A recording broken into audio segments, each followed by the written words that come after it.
ഇവിടെ നമ്മൾ പഠിക്കുന്നത് മൈൻഡിൻ്റെ അധീപനാകുക എന്നുള്ളതാണ്.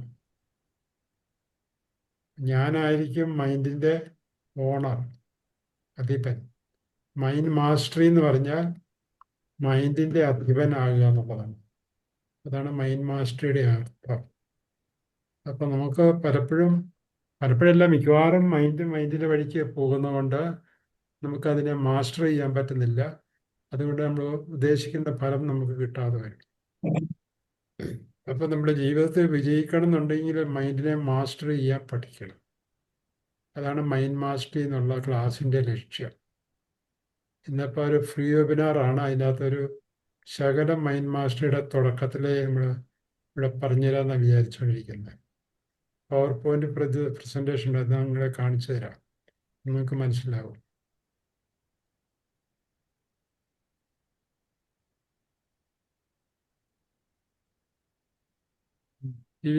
ഒന്ന് വായിച്ച്. നമ്മുടെ ഉപബോധ മനസ്സിൽ കാലങ്ങളായി പിടിച്ച് കിടന്നിരുന്ന നെഗറ്റീവ് ചിന്തകളെയെല്ലാം അവിടുന്ന് എടുത്തു കളയുകയും ഒപ്പം പോസിറ്റീവ് ചിന്തകളെ ഉള്ളിൽ നിർത്തുകയും ചെയ്യുവാനുള്ള സയൻസ് ആണ് മൈൻഡ് മാസ്റ്ററി. ഇതാണ് അതിൻ്റെ ബേസിക് ആയിട്ടുള്ള കാര്യം. ഇവിടെയാണ് സബ് കോൺഷ്യസ് മൈൻഡിൻ്റെ കാര്യം വരുന്നത്. അപ്പോൾ നമ്മുടെ പ്രശ്നം മുഴുവനും സബ് കോൺഷ്യസ് മൈൻഡിൽ കുറേ നെഗറ്റീവ് ചിന്തകൾ കിടപ്പുണ്ട്. അതാണ് നമുക്ക് പ്രശ്നമായിട്ട് വരുന്നത്. ഈ നെഗറ്റീവ് ചിന്തകൾ വരുന്നത് കൊണ്ടാണ് നമ്മുടെ മനസ്സിനെ ശരിക്കും പ്രവർത്തിക്കാൻ പറ്റാതെ വരുന്നത്. മൈൻഡ് ശരിക്ക് പ്രവർത്തിക്കാൻ വേണ്ടി റെഡിയായിട്ട് വരുമ്പം താഴെ കിടക്കുന്ന എന്ന് പറഞ്ഞാൽ സബ് കോൺഷ്യസ് മൈൻഡിൽ കിടക്കുന്ന നെഗറ്റീവ് ചിന്തകൾ. എന്തൊക്കെയാണ് നെഗറ്റീവ് ചിന്തകൾ എന്ന് പറയുന്നത്? ദേഷ്യം, സങ്കടം, പേടി, വെറുപ്പ് എന്നൊക്കെ പറഞ്ഞ കുറേ സംഗതികൾ സബ് കോൺഷ്യസ് മൈൻഡിൽ കിടപ്പുണ്ട്. ഉദാഹരണത്തിന് നമ്മളിപ്പോൾ ഒരാളെ ഒന്ന് സഹായിച്ചേക്കാമെന്ന് വെച്ചു. അങ്ങനെ വെച്ച് കഴിഞ്ഞപ്പം നമ്മുടെ സബ് കോൺഷ്യസ് മൈൻഡിൽ ഈ മനുഷ്യനോട് പണ്ട് എന്തോ കാര്യത്തിലൊരു ദേഷ്യം ഉണ്ടായിരുന്നു. അപ്പോൾ ആ ദേഷ്യം കയറി വരുന്നതാണ് ഈ നെഗറ്റീവ് ചിന്തകൾ. ആ ദേഷ്യം കയറി വന്നിട്ട് അയാളെ സഹായിക്കാൻ വേണ്ടി പ്ലാൻ ഇട്ടിട്ട് അത് പെട്ടെന്ന് ദേഷ്യം വന്നിട്ട് വരില്ല, അത് ക്യാൻസൽ ചെയ്യും. അപ്പം നെഗറ്റീവ് ചിന്തകൾ വന്നു കഴിഞ്ഞാൽ നമ്മൾ ഉദ്ദേശിക്കുന്ന പോലെ കാര്യങ്ങൾ നടക്കില്ല. അപ്പോൾ കോൺഷ്യസ് മൈൻഡിൽ മുഴുവൻ കിടക്കുന്നത്, അല്ലെങ്കിൽ ഏതെങ്കിലും ഒരു അസൂയ ഉണ്ടെന്ന് കുട്ടിക്ക്. അസൂയ ഉണ്ടെങ്കിലും മതി. നമ്മളൊരാളെ സഹായിച്ചേക്കാമെന്ന് വിചാരിച്ചു കഴിഞ്ഞപ്പോൾ അസൂയ, വേണ്ട, അവനെ അങ്ങനെ സഹായിക്കേണ്ട ആവശ്യമില്ലെന്ന് സബ് കോൺഷ്യസ് മൈൻഡിൽ നിന്ന് പറയും. അപ്പം നമ്മൾ എന്ത് ഉദ്ദേശിക്കുന്നു ആ കാര്യങ്ങളൊന്നും നടത്താൻ താഴെയുള്ള സബ് കോൺഷ്യസ് മൈൻഡ് നമ്മളെ സമ്മതിക്കുകയില്ല. അപ്പം നമ്മൾ ആ സബ് കോൺഷ്യസ് മൈൻഡിനെ ആദ്യം മുഴുവൻ പോസിറ്റീവാക്കി എടുക്കണം. എങ്കിൽ നമ്മൾ വിചാരിക്കുന്ന പോലെ എന്ന് പറഞ്ഞാൽ ഞാൻ പറയുന്ന പോലെ എൻ്റെ മനസ്സ് പ്രവർത്തിക്കുകയുള്ളൂ. അല്ലെങ്കിൽ സബ് കോൺഷ്യസ് മൈൻഡിൽ കിടക്കുന്ന ഈ ചിന്തകളെല്ലാം കൂടെ കയറി ഉടക്കിക്കോട്ടിരിക്കും. അപ്പം നിങ്ങളിപ്പോൾ എന്തെങ്കിലും ഒരു പഠിക്കാൻ വേണ്ടി പ്ലാൻ ഇട്ട് കഴിഞ്ഞാൽ 40 വയസ്സായെന്ന് കുട്ടിക്കോ, നിങ്ങളൊരു ഗ്രാജുവേഷൻ എടുത്തേക്കാം, അല്ലെങ്കിൽ പോസ്റ്റ് ഗ്രാജുവേഷൻ എടുത്തേക്കാൻ തീരുമാനിച്ചു കഴിഞ്ഞു. അതിനുള്ള പ്ലാൻ ഇട്ട് കഴിഞ്ഞപ്പം സബ് കോൺഷ്യസ് മൈൻഡിൽ നിന്ന് പറയും, നിനക്ക് 40 വയസ്സൊക്കെ ആയാലും ഇനി പഠിച്ചിട്ട് എന്താണ് ഈ കാര്യം എന്ന് ചോദിക്കും. അതാണ് നെഗറ്റീവ് ചിന്ത. പഠിക്കുന്നതിന് പ്രായമൊന്നുമില്ലല്ലോ, പക്ഷെ താഴത്തെ നെഗറ്റീവ് ചിന്ത പറയും, ഇനി നീ പഠിച്ചാൽ ശരിയാകില്ല, ഇനി പഠിക്കേണ്ട ആവശ്യമില്ലെന്ന് പറയും. അപ്പോൾ സബ് കോൺഷ്യസ് മൈൻഡിൽ കിടക്കുന്ന, സബ് കോൺഷ്യസ് മൈൻഡിന് കുഴപ്പമില്ല, അവിടെ കിടക്കുന്ന നെഗറ്റീവ് ചിന്തകളാണ് പ്രശ്നം. മനസ്സിനെ ഫ്രീ ആയിട്ട് വർക്ക് ചെയ്യാൻ സമ്മതിക്കില്ല. അതാണ് പ്രശ്നം. അപ്പം നമ്മൾ ചെയ്യേണ്ടതെന്ന് വെച്ചാൽ നമ്മുടെ ഉപബോധ മനസ്സിൽ കാര്യങ്ങളായി പിടിച്ചു കിടന്നിരിക്കുന്ന നെഗറ്റീവ് ചിന്തകളെല്ലാം അവിടെ പറ്റിപ്പിടിച്ച് കട്ടിച്ച് കിടക്കുക. അതിനെ എടുത്തു കളയണം. എടുത്തു കളഞ്ഞാൽ പോരാ, അവിടെ നല്ല നല്ല ചിന്തകൾ നമ്മൾ പ്ലാന്റ് ചെയ്യണം. ഈ ചെയ്യുന്ന ഈ 2 പ്രവൃത്തിയാണ്. ഒന്ന്, നെഗറ്റീവ് ചിന്തകളെ മൊത്തം ഒരെണ്ണത്തിനെ പോലെ വിടാൻ പറ്റില്ല. ഒരെണ്ണം കിടന്നാലും മുഴുവൻ നശിപ്പിക്കും. അപ്പോൾ എല്ലാ നെഗറ്റീവ് ചിന്തകളും എടുത്ത് കളഞ്ഞിട്ട് അവിടെ പോസിറ്റീവായിട്ടുള്ള ചിന്തകൾ. എന്താണ് പോസിറ്റീവ് ചിന്തകൾ? പോസിറ്റീവ് ചിന്തകൾ എന്ന് പറഞ്ഞാൽ എല്ലാം നല്ല നല്ല കാര്യങ്ങൾ പഠിക്കണം, മിടുക്കനാകണം, മിടുക്കിയാകണം, ആൾക്കാരെ സഹായിക്കണം, ഇങ്ങനെ ഒത്തിരി കാര്യങ്ങളുണ്ടല്ലോ. എന്ന് പറഞ്ഞാൽ നമ്മൾ പറയുന്ന വാല്യൂ സിസ്റ്റംസ്, നല്ല നല്ല കാര്യങ്ങളൊക്കെ, അതെല്ലാം അതിനെപ്പറ്റിയുള്ള ചിന്തകൾ സബ് കോൺഷ്യസ് മൈൻഡിൽ നമ്മൾ സ്ഥാപിക്കണം. റാദർ അതിനെ പ്ലാന്റ് ചെയ്യണം. അങ്ങനെ ഇത്രയും ചെയ്യുന്ന പണിക്കാണ് മൈൻഡ് മാസ്റ്ററി എന്ന് പറയുന്നത്. ഉപബോധ മനസ്സിൽ കാലങ്ങളായിട്ടാണ്, നമ്മൾ ജനിച്ചപ്പോൾ അതൊന്നും ഇല്ലായിരുന്നു. പിന്നീട് കാലങ്ങളായിട്ട് എവിടുന്നൊക്കെയോ എങ്ങനെയൊക്കെ കടിച്ചു കയറിയതാണ്, കയറി കിടക്കാണ്. ഇനിയിപ്പോൾ അവനെ നമ്മൾ മനഃപൂർവ്വം പറിച്ചു കളയണം. ആ പറിച്ചു കളയുന്നൊരു സംഗതിയാണ് മൈൻഡ് മാസ്റ്ററി കൊണ്ട് നമ്മൾ ഉദ്ദേശിക്കുന്നത്. ഇതാണ് സബ് കോൺഷ്യസ് മൈൻഡ്. എൻ്റെ പിടി കിട്ടിയോ? ഒരു പടം കണ്ടോ? ഇത് തന്നെ. ഇങ്ങനെയാണ് ഈ കാണുന്നതെല്ലാം നെഗറ്റീവ് ചിന്തകളാണ്, മൊത്തം മുള്ള. എന്ന് പറഞ്ഞാൽ ആ ഭാഗത്തൂടെ ആര് പോയാലും കൊണ്ടുകയറും. അപ്പോൾ നെഗറ്റീവ് ചിന്തകൾ അകത്ത് കടന്നാൽ നമ്മൾ ആരുമായിട്ടൊക്കെ ബന്ധപ്പെടുന്നു അവരെ മുഴുവൻ ഉപദ്രവിച്ചുകൊണ്ടിരിക്കും. നമ്മുടെ അടുത്തൂടെ ആര് വന്നാലും നമ്മൾ തട്ടുകൊടുക്കും. അതാണ് നെഗറ്റീവ് ചിന്തകളുടെ ഒരു പ്രത്യേകത. നമ്മുടെ അസൂയുള്ള മനുഷ്യനാണെങ്കിൽ നമ്മുടെ അടുത്തൂടെ ആർക്കും പോകാൻ പറ്റില്ല. അന്നേരം അസൂയുണ്ട്. നമ്മൾ മറ്റാരെങ്കിലും കാണുമ്പോൾ, ഓ കണ്ടില്ലേ അവൻ പോകുന്നത്, അവൻ ഞെളിഞ്ഞ് നടപ്പുണ്ട്, അവൻ്റെ കാശൊന്നും മര്യാദയ്ക്ക് ജോലി ഉണ്ടാക്കിയ കാശൊന്നുമല്ല, എവിടുന്നോ അവൻ തട്ടിപ്പെടുത്ത കാശാണ് എന്ന് പറയും. എന്ന് പറഞ്ഞ് ഉപദ്രവിച്ചുകൊണ്ടിരിക്കും നമ്മളിങ്ങനെ. അത് ഇന്നയാളെന്നില്ല, പ്രത്യേകിച്ച് സ്വന്തക്കാരോടാണ് ഉപദ്രവം കൂടുന്നത്. നിങ്ങളിപ്പോൾ ഒരു വീട്ടിൽ 3-4 ചേട്ടത്തിമാർ ചേട്ടന്മാരൊക്കെ ഉണ്ടെങ്കിൽ അവർ വേറെയൊക്കെ പോയി കഴിയുമ്പോൾ അവരുടെ വീട്ടിൽ എന്തെങ്കിലുമൊക്കെ ഒരു മെച്ചം കണ്ടിട്ടുണ്ടെങ്കിൽ ഇവിടെ ഇരുന്നോണ്ട് പറയാൻ തുടങ്ങും. ഓ അവിടുന്നൊക്കെ അങ്ങനെ കാണിച്ച ഇങ്ങനെ കാണിച്ചെന്നൊക്കെ പറഞ്ഞ്. ഇതാണ് അസൂയ എന്ന് പറഞ്ഞത്. ഇനി അവരോട് ചേട്ടനോടും ചേട്ടത്തിയോടും കുട്ടിക്കാലത്ത് വല്ല കാര്യത്തിൽ വല്ല ദേഷ്യമൊക്കെ ഉണ്ടായിരുന്നെങ്കിൽ പ്രായമായാലും ആ ദേഷ്യം അവിടെ നിൽക്കും. അവസരം കിട്ടുമ്പോഴൊക്കെ പണി കൊടുക്കും അവർക്കിട്ട്. നല്ല വീട്ടിൽ നിന്നൊരു കല്യാണമൊക്കെ പറഞ്ഞു വരികയാണെങ്കിൽ നമ്മൾ അവിടെ കയറി ഉടക്കും.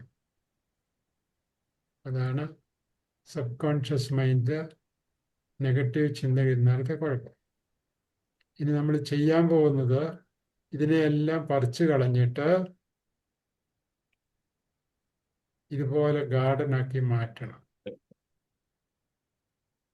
ഇതാണ് നെഗറ്റീവ് ചിന്തകളൊക്കെ മാറ്റിയിട്ട് പുതിയ പ്ലാന്റൊക്കെ നട്ട് കഴിയുമ്പോൾ ഇതുപോലെ ഇരിക്കും. ഇതങ്ങോട്ട് പോയിട്ട് ഇങ്ങനെ ആകണം. ഇതാണ് മൈൻഡ് മാസ്റ്ററി കഴിഞ്ഞ് പഠിച്ചുകൊണ്ട് കാര്യമില്ല, പഠിച്ച് അത് പ്രാക്ടീസ് ചെയ്യണം. അത് ക്ലാസ്സിൽ ചിലപ്പം 5-6 ദിവസം മതിയായിരിക്കും, കാര്യങ്ങളൊക്കെ മനസ്സിലാവും. പക്ഷെ ഇതെല്ലാം മാറ്റിയെടുക്കണമെങ്കിൽ കുറേ ടൈം എടുക്കും. ചിലപ്പോൾ അപ്പം തന്നെ നടന്നു വരും, താല്പര്യമുണ്ടെങ്കിൽ. എന്നാലും ഈ ചെടികളൊക്കെ വളർന്നു വരാൻ കുറച്ച് ടൈം എടുക്കുമല്ലോ. ഇതാണ് മൈൻഡ് മാസ്റ്ററി ക്ലാസ്. ഇത് ഫ്രീ വെബിനാറാണ്. ക്ലാസ് ഉണ്ട്, 6 ദിവസത്തെ ക്ലാസ്സാണ്. ആ ക്ലാസ് അറ്റൻഡ് ചെയ്യുന്നതിന് മുമ്പത്തെ നമ്മുടെ സബ് കോൺഷ്യസ് മൈൻഡാണ് ഈ കാണുന്നത്. ക്ലാസ് അറ്റൻഡ് ചെയ്ത് കഴിയുമ്പം ഈ ചെടികളൊക്കെ ചെറുതായിട്ട് നിൽക്കും. കുറച്ച് 1 ആഴ്ച 2 ആഴ്ച 3 ആഴ്ച അല്ലെങ്കിൽ 2-3 മാസം കഴിയുമ്പോഴത്തേക്കും അതെല്ലാം പുഷ്പിച്ച് ഫലങ്ങൾ ഉണ്ടാകാൻ തുടങ്ങും.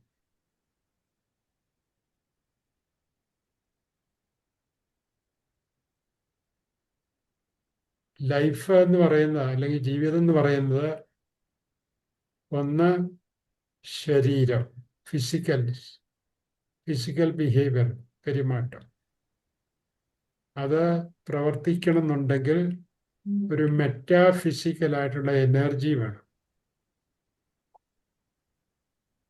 ഈ ഒരു ഈ ഫാൻ കാണുന്നതാണ് ഫിസിക്കലായിട്ടുള്ളത്. ഇതാണ് ശരീരം. ഈ ശരീരത്തിനെ പ്രവർത്തിപ്പിക്കണമെന്നുണ്ടെങ്കിൽ അതിൻ്റെ ഉള്ളിൽ കറണ്ട് സപ്ലൈ വേണം, ഈ വയറെ കൂടെ കണക്ഷൻ വേണം. അതാണ് എങ്കിലേ ഈ ഫാൻ കറങ്ങുള്ളൂ. It is like a fan. Life എന്ന് പറയുന്നത് it is like a fan. What we see is the physical body. നമ്മുടെ ഈ ശരീരം എന്ന് പറയുന്നത് ഇത് മാത്രമേ ഉള്ളൂ. മെറ്റാഫിസിക്കൽ എനർജി എന്ന് പറഞ്ഞാൽ നമ്മുടെ ഉള്ളിലൊരു എനർജി ഉണ്ട്, ഒരു ശക്തിയുണ്ട്, അതിന് ഊർജം, ഇന്റേണൽ എനർജി എന്ന് വേണമെങ്കിൽ പറയാം. Our metaphysical energy is so low, like electricity required to burn a zero. ഇപ്പം നമ്മുടെയൊക്കെ ഇത് കറങ്ങാത്ത എന്തുകൊണ്ടാണെന്ന് ചോദിച്ചാൽ കഷ്ടിച്ച ഒരു 0 വോൾട്ടേജ് മാത്രമേ ഇപ്പോൾ തൽക്കാലം നമ്മുടെയൊക്കെ മനസ്സിൻ്റെ ഉള്ളിലുള്ളൂ. അതുകൊണ്ട് ഈ ഫാൻ വരെ കറങ്ങാൻ പറ്റുക, കറങ്ങിയാലും പേരിന് മാത്രം കറങ്ങുകയുള്ളൂ, ഫുൾ ഫ്ലെഡ്ജായിട്ട് കറങ്ങുകയില്ല. അപ്പം നമുക്കതിൻ്റെ കാരണം നോക്കണ്ട, എന്തുകൊണ്ടാണ് നമ്മുടെ മെറ്റാഫിസിക്കൽ എനർജി പോയിരിക്കുന്നത് അല്ലെങ്കിൽ കിട്ടാത്തത് എന്തുകൊണ്ടാണെന്ന് ചോദിച്ചു കഴിഞ്ഞാൽ അടുത്ത സ്ലൈഡിൽ കാണിച്ചിരിക്കുന്നു. Reasons for low metaphysical energy. Sadness, tension, family issues, lack of interest, depression, learning disability, laziness, job issues, financial issues, lack of confidence, fear of death, time management issues, or worry about diseases, fear of strangers, getting influenced by others, bad habits, loss of sleep, mobile addiction, suicidal tendencies, memory loss, irrational fear, lack of concentration, fear complex, mind reading. Anxiety ഉണ്ടോ ആർക്കെങ്കിലും?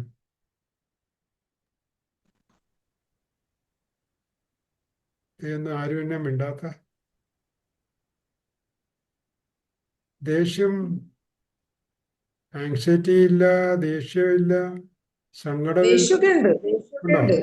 ആ, ദേഷ്യമുണ്ട്, sadness ഉണ്ട്, anxiety ഉണ്ട്, എല്ലാം ഉണ്ടല്ലേ? എല്ലാം ഉണ്ട്. ഇതാണ് കുഴപ്പം. അപ്പൊ ഞാൻ ആദ്യം പറഞ്ഞ ശരിയാണല്ലോ. അപ്പം നമുക്ക് ആർക്കും എനർജി ഇല്ലെന്നാണ് പറഞ്ഞതിൻ്റെ കാര്യം.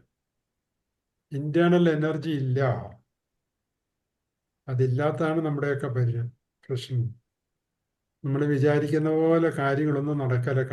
കാരണം വെച്ചാൽ ഇത് പ്രവർത്തിപ്പിക്കാനുള്ള എനർജി ഇല്ല ഉള്ളിൽ. അതിൻ്റെ കാരണം ഇതൊക്കെയാണ്. അപ്പോൾ ഇതെല്ലാം എടുത്ത് കളയണം. നടക്കുമോ? ഇതെല്ലാം ഓരോ സിറ്റുവേഷൻ അനുസരിച്ച് വരുന്നതല്ലേ? അല്ല, അതേ കാരണം എന്തെങ്കിലും ആയിക്കോട്ടെ. ഇതെല്ലാം ഉണ്ടെങ്കിൽ ഇതിൽ ഏതെങ്കിലും ഒരെണ്ണമെങ്കിൽ നടക്കാലെന്നാണ് ഞാൻ പറഞ്ഞത്. ഏതെങ്കിലും ഒരെണ്ണുണ്ടെങ്കിൽ നമ്മുടെ ഫാൻ ഓടുകയില്ല. എന്ന് പറഞ്ഞാൽ കുഞ്ഞുണ്ണി മാസ്റ്റർ പറഞ്ഞ പോലെ ചത്തതിനൊക്കമേ ജീവിച്ചിരിപ്പോഴെന്ന് പറഞ്ഞാൽ അങ്ങോട്ട് പോകും. പയ്യെ പയ്യെ ആടി ആടി ആടി ഒന്നും അത്ര എഫക്റ്റീവ് ആയിരിക്കില്ല. Mind mastery helps to reduce negative thoughts from the subconscious mind through various stress release methods such as psychology, physiology, NLP, law of attraction, spiritual science, and hypnotherapy. Physiology ആകട്ടെ, ഇത് ഫിസിയോളജി, സൈക്കോളജി Okay. ഫിസിയോളജി എന്ന് പറഞ്ഞാൽ ശരീരശാസ്ത്രം, psychology എന്ന് പറഞ്ഞാൽ മനഃശാസ്ത്രം, NLP അറിയാം, law of attraction, spiritual science. Spiritual science എന്ന് പറഞ്ഞാൽ അറിയാമല്ലോ അല്ലേ? ഇതിനകത്ത് അറിയാൻ പാടില്ലാത്തൊന്നുമില്ല. നമ്മൾ ഇതെല്ലാം പഠിക്കുന്നുള്ളതല്ല, ഇതിനെ നമ്മൾ സോൾവ് ചെയ്യാൻ വേണ്ടിയിട്ട് സബ് കോൺഷ്യസ് മൈൻഡിലെ നെഗറ്റീവ് വികാരങ്ങളെ എടുത്തു കളയാൻ വേണ്ടിയിട്ട് ഈ പറഞ്ഞ സംഗതികളൊക്കെ ചിലപ്പം ഇതിലേതാ സൂട്ടാകുന്നതെന്ന് അറിയത്തില്ല. അതനുസരിച്ച് ദീസ് ആർ ദ ടൂൾസ്. അപ്പോൾ ആ ടൂളിന് മാത്രം ഒരു ആയുധമായിട്ട് അതിനെ കറക്റ്റ് ചെയ്യാൻ വേണ്ടി നമ്മൾ ഈ പറഞ്ഞ സംഗതി ഏതെങ്കിലുമൊക്കെ ഉപയോഗിച്ചിട്ടാണ് നമ്മൾ അതിനെ കറക്റ്റ് ചെയ്യുന്നത്. അപ്പോൾ ഒരു 6 ദിവസത്തെ ക്ലാസ് ഉണ്ട്. ഈ 6 ദിവസം കൊണ്ട് ഇതിലേതെങ്കിലുമൊക്കെ ഉപയോഗിച്ചിട്ട് നിങ്ങളുടെ സബ് കോൺഷ്യസ് മൈൻഡിനെ കറക്റ്റ് ചെയ്യും. പിന്നെ വേറൊന്നുള്ളത് Okay. മൈൻഡ് മാസ്റ്ററി എന്ന് പറഞ്ഞാൽ നമ്മുടെ മനസ്സിനെ നമ്മുടെ പൂർണ്ണ നിയന്ത്രണത്തിൽ കൊണ്ടുവരിക എന്നുള്ളതാണ്. അപ്പോൾ മനസ്സിന്റെ പണി എന്താണെന്ന് പറയാമോ? ഇപ്പൊ ചിന്തകൾ ഇങ്ങനെ വെറുതെ വന്നു പോവുക ചെയ്യുന്നത്. അപ്പോൾ വഴിക്കടെ നടക്കുമ്പോൾ ഒരു ഐസ്ക്രീം കട കണ്ടിട്ടുണ്ടെങ്കിൽ പറഞ്ഞാൽ മനസ്സ് പറയും ഒരു ഐസ്ക്രീം കഴിച്ചേക്കാന്ന്, അതൊരു ചിന്തയാണ്. അതേസമയം മനസ്സിനെ കൊണ്ട് നമുക്ക് വേണ്ട ചിന്തകളെ ഉണ്ടാക്കണം. ഇപ്പൊ ഒരു കിലോമീറ്റർ നടക്കാനുണ്ട്, അപ്പോൾ ബസ് വരുന്നു അല്ലെങ്കിൽ ഓട്ടോറിക്ഷ വരുന്നു, കൈ കാണിച്ച് നിർത്തും. ഉടനെ മനസ്സിനോട് പറയണം വേണ്ട, ഇതങ്ങ് നടന്നേക്കാന്ന് പറയണം. അതൊരു പുതിയ ചിന്തയാണ്. മനസ്സാദ്യം പറഞ്ഞ ചിന്ത എന്താണെന്ന് വെച്ചാൽ ഓട്ടോറിക്ഷയ്ക്ക് പോയേക്കാം. പറഞ്ഞാൽ പുതിയൊരു ചിന്ത നമ്മൾ ഉണ്ടാക്കും. നടന്നു പോയേക്കാം എന്നുള്ളൊരു ചിന്ത നമ്മൾ മനസ്സിനെ കൊണ്ട് ഉണ്ടാക്കിക്കണം. എങ്കിൽ മാത്രമേ നമ്മൾ നടക്കുകയുള്ളൂ. അപ്പം നടന്നു കഴിഞ്ഞാൽ പല ഗുണങ്ങളാണ്. എക്സസൈസായി, പൈസ ലാഭിച്ചു. ഇനി സമയമില്ലെങ്കിൽ ഓക്കെ, ടൈമില്ല, ഉടനെ പുതിയ ചിന്ത കൊണ്ടുപോകും. നമുക്ക് ടൈമില്ല, ഓട്ടോറിക്ഷ പോകാമെന്ന് പറയും, അങ്ങനെ പോകും. സാധാരണ ഇതിൽ 1 കിലോമീറ്റർ നടക്കാൻ 10 മിനിറ്റ് അല്ലെങ്കിൽ 15 മിനിറ്റ് മതി. അപ്പം അതുകൊണ്ട് ഇന്നത്തെ രീതിക്ക് മിനിമം ചാർജ് ഇങ്ങനെ 60 രൂപ പോയി.